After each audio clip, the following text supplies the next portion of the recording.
যে ঢাকা বাউল সরকার, বাউল শিল্পী নাম হলো আবুল সরকার। এই জানোয়ার বলছে যে আল্লাহর কথার আগাও নাই গোয়াও নাই। নাউজুবিল্লাহ, একটু জোরে বল। কবিরা আল্লাহর কথার আগা মাথা পায় না, আরো খারাপ ধরনের কথা বলছে, সেইটা আমি বলতে চাচ্ছি না। সেই বেটাকে আপনার সরকার থেকে বন্দী করা হয়েছে। আলেম ওলামারা, হক্কানি আলেমরা এরা দাবি করেছে একে অ্যারেস্ট করেছে, আর একে মুক্ত করবার জন্য এরা মানববন্ধন করেছে। ছাত্ররা এসে বাধাম দেয়, এমন বাড়ি নিয়ে বেরিয়েছে। আমার কথা হলো, আমি জয়পুরহাট জেলার থেকে, এখান থেকে সরকার বাহাদুরকে বলবো, যারা আল্লাহকে নিয়ে মন্তব্য করে, আল্লাহকে নিয়ে খারাপ কথা বলে, এদের দৃষ্টান্তমূলক শাস্তি চাই। সিল্লকন ঠিক কিনা? আবার আরেকটা সরকার বের হয়েছে, আনোয়ার সরকার। সেই জানোয়ার বলছে যে হযরত আদম আলাইহিস সালাম ছিলেন, আদম আলাইহিস সালাম ছিলেন 120 হাত লম্বা, তার পুরুষ লিঙ্গ ছিল হলো 17.5 হাত। ওকে স্যান্ডেল পেটা দরকার, কথা কন না কে? এটার প্রতিবাদ করতে চাই কিনা? যে সমস্ত আউল বাউল ফকির এই সমস্ত কথা বলে, যে কথার মধ্যে কোরআনের মধ্যে নাই, আদম আলাইহিস সালামের লজ্জাস্থান কতটুকু এটা কোরআনে না হাদিসে নাই, এই কুত্তা বাইলো কোথায়? এটাকেও আমরা অ্যারেস্ট করাতে চাই। এটারও বিচার বাংলার জমিনে চাই কি চাই না? কারা কারা চান? আল্লাহর বান্দা একটু হাত তুলে দেখান তো, দেখে কারা কারা চান। হাত নামান। এটারও বিচার আমরা চাই। আরে বিচার করবে কিনা? করার লোক থাকা লাগে না। আহা, আমাদের দেশে বিচারই নাই। বিচার কি আছে? বিচার শেষ। একটা জালিম বাদশা ছিল, ওই জায়গা আপনার চাউলের দাম, আপনার আলুর দাম, পেঁয়াজের দাম, আপেলের দাম, কমলার দাম, ঘির দাম, দুধের দাম এক। আচ্ছা, আলু আর কমলার দাম কি এক হইতে পারে? কথা কয় না, কি কোন হতে পারে? এটা হলো জালিম বাদশার বিষয়। দেখ, পীর সাহেব মুরিদকে সাথে নিয়ে ওই দেশে গেছে, যা দেখে যে ঘিও যে দাম, দুধও সেই দাম, আপেলও যে দাম, আলু সেই দাম, কমলাও যে দাম, সবকিছু একই দাম। তো বলতেছে, স্যার আমাদের বাংলাদেশে 1 কেজি আলু খাই এখন 20 টাকা, আর 1 কেজি আপেল খাই হলো 350 টাকা, আর 1 কেজি আঙুর কিনবে গেলে 450 টাকা লাগে। আমি এখানে আর ঘি 1 কেজি ঘি কিনতে গেলে 1200 টাকা লাগে, আর 1 কেজি দুধ কিনতে গেলে আপনার লাগে হলো 60 টাকা। এখানে আমি ঘি খাওয়া মোটা হবো? আমার কথা শোন। না স্যার, যান আপনি, হুজুর চান। ও ঘি খায় এমন মোটাই হয়েছে, ওই এলাকার একার গর্দান এরকম মোটা হয়ে গেছে। কিন্তু ওই এলাকার বিচার ছিল না, অন্যায় বিচার করতো। 100 সিন কাটছে। সিন কাটা বোঝেন? কথা কয় না, বোঝেন? সিন কাটছে। সিন কাটিয়া আপনার সিনের ভিতরে যখন ঢুকছে, চুরি করবে যাবে, অমনি বাদান দেওয়াল ভাঙে পড়িয়া বাদান ওই চোর মারা গেছে। কথা বুঝতেছেন না? এই চোরের স্বজনেরা জালিম বাদশার কাছে বিচার ছিল, ও বাদশা, আমার এই যে লোকটা চুরি করবে যায়, আপনার ধরা পড়ে চুরি করতে যায়, সিন কেটে আপনার ওই ওয়াল ভাঙে পড়ে মারা গেছে, আপনি নিজ বিচার করেন। এবার জালিম বাদশা বললো, বাড়িওয়ালা ডেকে নিয়ে আইসো। বাড়িওয়ালা ডেকে এনে বলতেছে, চোর গেছে তোমার বাড়ি চুরি করবার জন্য, সিন কাটছে।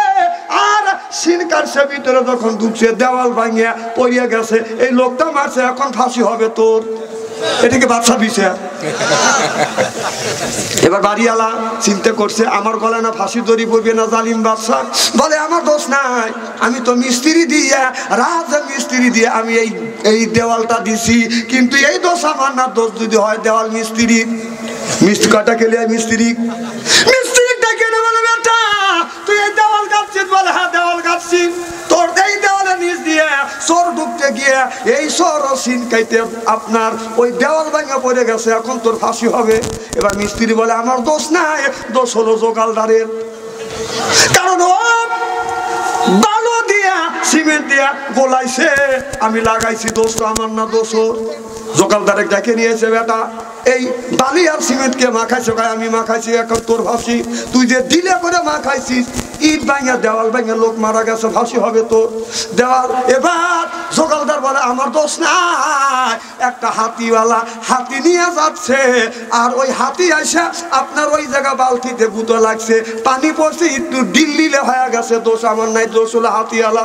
কাজা তুই বেঁচে গেলি, ধরে নিয়ে হাতিওয়ালা। ধ্যান বাচ্চার বিষের কি হাতিওয়ালা ডেকে আনছে, এখন তোর ফাঁসি হবে। তোর হাতি আসে এটা পানি বানছে, বালতি ভাড়া দিছে, বালতির পানি ছিল এই পানি বালুর মধ্যে গেছে, সিমেন্টের মধ্যে গেছে, ওইটা ডিল হয়ে গেছে। এবার বলে আমার দোষ নাই, দোষ হলো ওই যে একজন মহিলা হাতে সুরিয়া নুপুর নিয়ে জুন করে যাচ্ছে, আমার হাতি ভয় পাইছে, দৌড় দিছে, বালতিতে গুঁতো লাগছে, পানি পড়ছে, এরপরে সিমেন্ট বালি আপনার নষ্ট হয়ে গেছে। ওই মহিলা কয় তোমার ফাঁসি, দোষ আমার না। কয় কার দোষ? কয় কামার আপনার এই চুরি বানাতে চুরি জুন করছে কে। তখন ওই কামারে নিয়ে ফাঁসির ঝুলবি। এখন ফাঁসির ঝুলবে কামার এমন সেকন, মাথা হলো সেকন, গর্দান মোটা, মানে মাথা আরো সেকন। কিছু লোকের মাথা সেকন আছে না, কথা কয় না, আছে না? তখন এরকম ফাঁসির দড়ি দেয়, মাপের ফাঁসি দড়ি ছিল, ফসকে যায়। তাহলে তো কাম হলো না, তাহলে তো আমার রায় তো কবুল হলো না। দেখ আমার দেশের মধ্যে গর্দান মোটা আছে কাল, খুঁজে খাজে দেখা যায় ওই যে পীর সাহেবের হাতে মুরিদ গেছিল, ওর গর্দান খায়া এইরকম মোটা হয়ে গেছে। তখন ওক ধরে নিয়ে আয়, তখন ওক ধরে নিয়ে এসে এখন ফাঁসির কাছতে ঝুলেবে।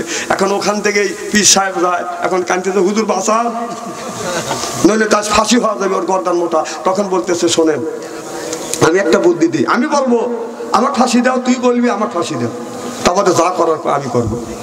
এবার শিষ্য ওস্তাদ যে বলতেছে আমারে ফাঁসি দাও, এবার পীর সাহেব বলে আমারে ফাঁসি দাও, মুরিদ বলে না না আমার ওস্তাদ আমার পীর সাহেব বেঁচে থাকে, আমাকে ফাঁসি দাও। এখন বাদশা বলে তোমরা দুইজন ফাঁসির জন্য এইরকম করতেছ কেন? বলে আমরা করতেছি, আমরা যা জানি, আমরা যা দেখি, তুমি তা জানো না, তুমি তা দেখো না। আপনি যদি ফাঁসি দেন, যতই পাপ করছি আল্লাহ মাফ করে আমার জান্নাত দিবে। এবার জালেম বাদশা বলতেছে দুনিয়া মানুষের সাথে এত জুলুম করতে অত্যাচার করছি, আর আমি জাহান্নামে যাবো এটা আমি চাই না। ফাঁসি যদি গলায় পড়ে আমি যদি জান্নাতে যাই, এই ফাঁসি আমার গলায় দে। অবস্থা কিন্তু আমাদের তাই হয়েছে, কথা কয় না রে। কত আলেম ওলামা ফাঁসি দিয়ে মারছে, আর মামুর বাড়িতে লয় করে বসে আছো, কত কন। আরে করলো কি, আলেমদের কিভাবে ফাঁসি দিয়ে মারছে, কত মানুষকে ফাঁসি দিয়ে মারছে। এখন মাইরেছে মামুর বাড়ি আরামে বসে আছে, দেশে আগুন লাগাইয়া জনগণকে মারিয়া পালিয়া সাইরা গেলা ঢাকা, রাজধানী আছে ফাঁকা ফাঁকা, ও বুবুরে রাজধানী আছে ফাঁকা ফাঁকা, কথা কন। খেলা হবে খেলা হবে, শামীম তোমার বলে না, ওবায়দুল কাদের এখন কাকা করে না। ওই যে খেলা হবে খেলা হবে, শামীম ওসমান বলে না, ওবায়দুল কাদের এখন কাকা করে না। 100 কোটি টাকা মেরে দিল্লিতে আসছে লুকায়ে সতী, 100 কোটি টাকা মেরে দিল্লিতে আসে লুকায়ে, টাকা তো তারে আর দেখা যায় না, রাজধানী আছে ফাঁকা ফাঁকা, ও কাকুরে রাজধানী আছে ফাঁকা ফাঁকা। আলেমদের ফাঁসি দিয়া কত খুশি হইয়াছ, নিজের আইনের ভান্ডে নিজে এখন পইরেছ। ওই আলেমদের ফাঁসি দিয়া কত খুশি হইয়াছ, নিজের আইনের ভান্ডে নিজে এখন পইরেছ। এখন তোমার বিচার, এখন তোমার ফাঁসি হবে, পাবলিক চায়া দেখিবে। এখন তোমার ফাঁসি হবে, পাবলিক চায়া দেখিবে, অদলে বদলে হবে ফাঁসি। জনগণের মুখে দেখছি হাসি, ও আপুরে জনগণের মুখে দেখছি হাসি।